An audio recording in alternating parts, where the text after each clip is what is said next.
साल 2019 की बात है। ओडिशा के पूर्व कांग्रेस नेता रामचंद्र बेहरा को उनके ही 10-12 साथियों ने तलवार और भालों से काट डाला।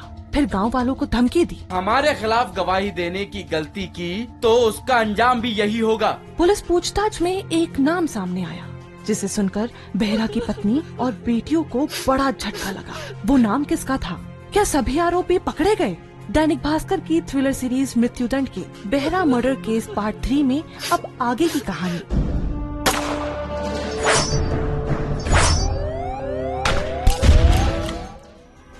27 मार्च 2019 की सुबह केओंझर जिले के घने जंगलों में पुलिस की टीमें चप्पा चप्पा छान रही थी। इसी दौरान एक मुखबिर ने अहम सुराग दिया कि रात करीब 10:30 बजे कुछ लोग मोटरसाइकिलों पर जंगल की तरफ भागे थे और गांव वालों को धमका भी रहे थे। पुलिस ने इलाके के दर्जन भर थानों से जवान बुलाई और पूरे जंगल को चारों ओर से घेर लिया।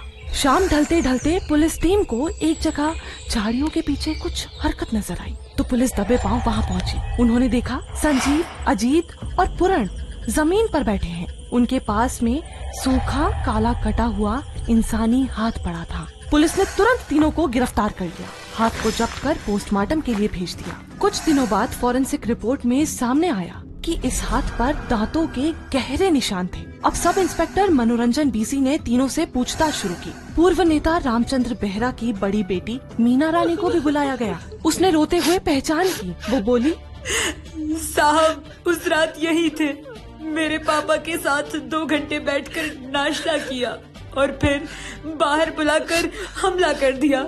इतना सुनते ही सब इंस्पेक्टर मनोरंजन बीसी ने गुस्से में संजीव के बाल खींचते हुए पूछा, सच बता, नहीं तो 3rd डिग्री मिलेगी। संजीव और बाकी आरोपी सिर पकड़ कर बैठ गए।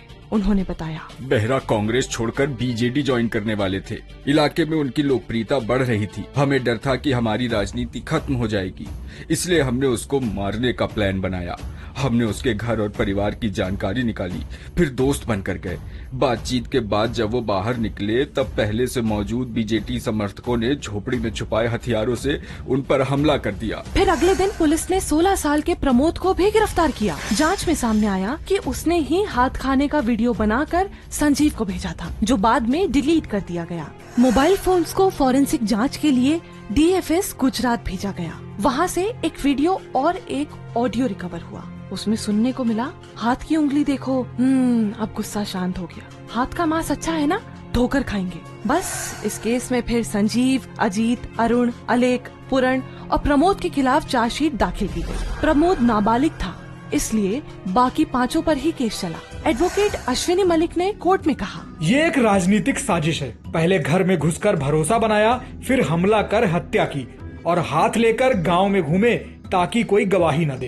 हाथ खाने के वीडियो और ऑडियो से इसकी पुष्टि होती है। बचाव पक्ष ने तर्क दिया कि मुख्य गवाह मृतक की पत्नी और बेटियां ही हैं। इनके अलावा कोई चश्मदीद नहीं है। लेकिन कोर्ट ने माना कि ऑडियो, वीडियो, DNA और खुद कबूलनामे ने इस जघन्य अपराध को साबित कर दिया। इसके लिए 51 गवाह भी पेश किए गए थे। फिर 5 मार्च 2024 को कोर्ट ने 211 पन्नों में फैसला सुनाया। प्रमोद को नाबालिग मानते हुए रिहा कर दिया गया और बाकी 5 को दोषी ठहराया गया। 6 मार्च को जज प्रज्योति राउत ने कहा, ये मामला रेयरेस्ट ऑफ रेयर है।